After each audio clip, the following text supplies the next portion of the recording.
Hello, everyone. I am Krandall Brantley for Buckeyes Daily. We have some recruiting updates, but first off, help your boy out and hit subscribe. Now, Ohio State looking ahead to its 2028 recruiting class. One of its top defensive targets is Luke Neighbors, a four-star edge rusher, and he's going to take an unofficial visit to Ohio State on November 7th for the Oregon game. Just supposed to be one of OSU's biggest recruiting weekends of the entire season. Now, Neighbors is 6'4", 210 edge rusher from Buford High School in Georgia, one of the top programs in the country. And Ohio State officially offered him on May 14th. The Buckeyes have emerged as one of the serious contenders in his recruitment. According to 247 Sports, Neighbors has been ranked as high as number 192 overall prospect, number 21 edge rusher nationally. He already has more than 30 Division I offers, including Ohio State, Georgia, Notre Dame, Texas, Auburn, Miami, Penn State, and Oregon. Neighbors also played a role on Buford's 2025 Max Preps National Championship winning team, recording 12 tackles and a sack as an underclassman. And Ohio State isn't the only major program getting a look. Its Neighbors is a pretty impressive visit schedule lined up. He's going to Indiana, Texas, Notre Dame, Georgia, South Carolina, Penn State, and Texas Tech. So OSU's November 7th a weekend is critical for them. He also included Ohio State in his top 10 earlier this summer. So upcoming visit will be important for Ohio State to continue building their class for 2028. Then you have this. Ohio State is building off that class. They already have a commitment from four-star running back Elijah Newman Hall, but they recently offered four-star Alabama running back Zion Coger.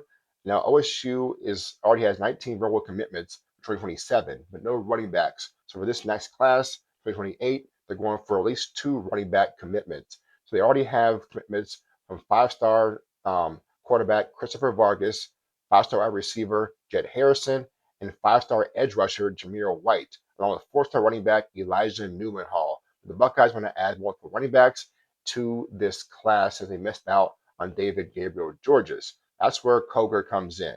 He's 6', 190, four-star running back from Jasper, Alabama, currently ranked as a top 10 running back, number 131 overall prospect, and number 8 player in Alabama. Coger already has offers major programs, including Alabama, Indiana, LSU, Missouri, Oregon, South Carolina. So Ohio State is plenty of competition for Zion Coger. Buckeyes likely want to get him for an official visit for one of the upcoming games this season. So, more recruiting news.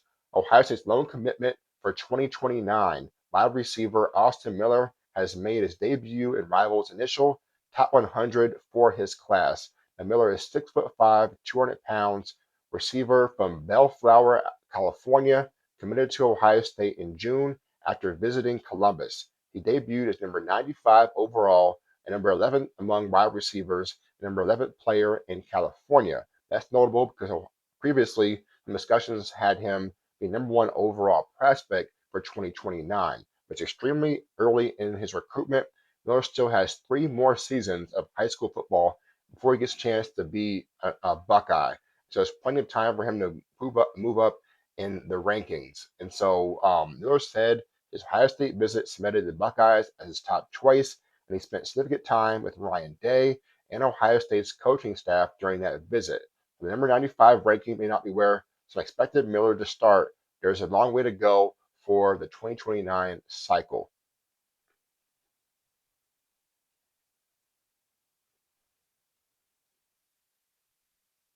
According to Cleveland.com, Ohio State's defensive coordinator Matt Patricia may be right that his 2026 defense has more experience available to him, but it depends on how you measure it. Patricia raised the point during the during a preseason press conference, wondering whether the Buckeyes had more returning defensive snaps this season than they did entering 2025. So, according to Cleveland.com, OSU's defensive coordinator Matt Patricia said they have more experience this year than they had last year, but it depends how you measure it. He's talking about this during a preseason press conference.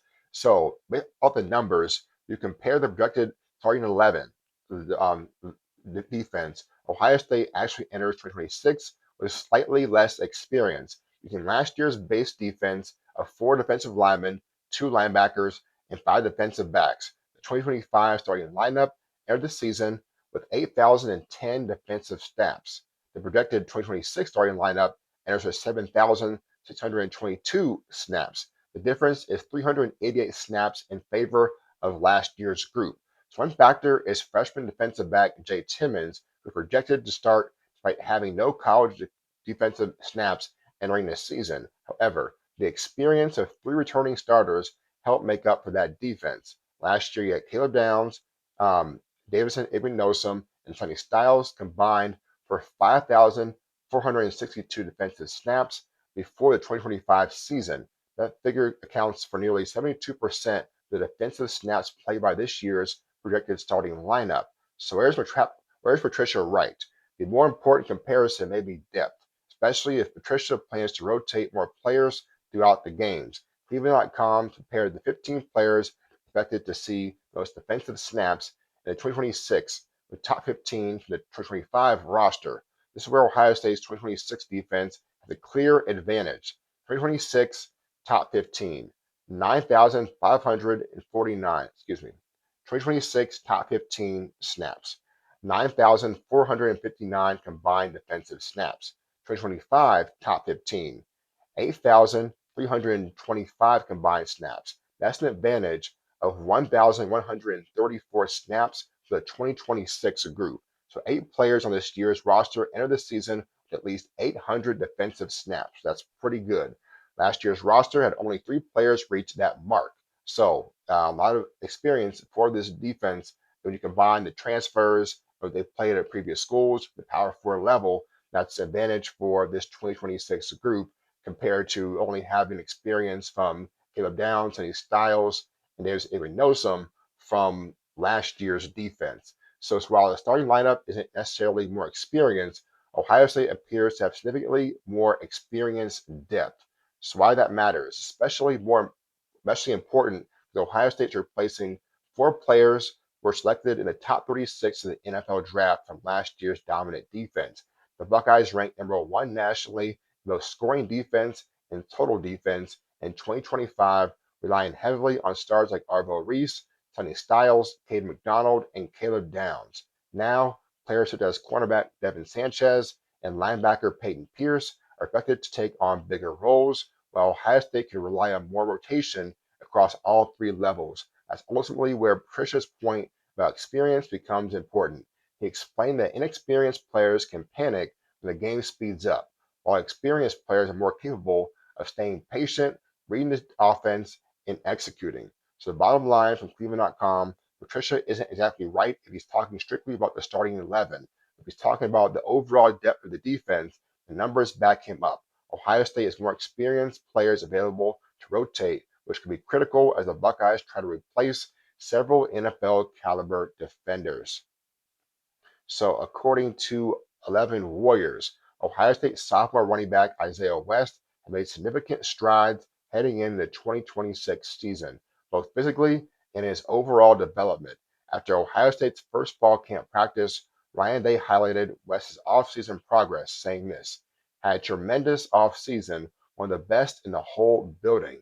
Some of the biggest changes have come in the weight room. West added 12 pounds of muscle, going from 208 to 220. Despite gaining weight, West says he feels more explosive, much stronger, and much faster. A new teammate, Jacoby Jackson, called West a freak in the weight room and praised his vision and short area burst. So West's biggest challenge has been staying healthy. He entered Ohio State after suffering a torn ACL in high school and missed spring practice as a freshman. He still played in 10 games last season, rushing for 310 yards and 2 touchdowns on 59 carries. So pretty solid freshman year, true freshman coming off an ACL injury. He also dealt with a shoulder injury that required surgery this spring.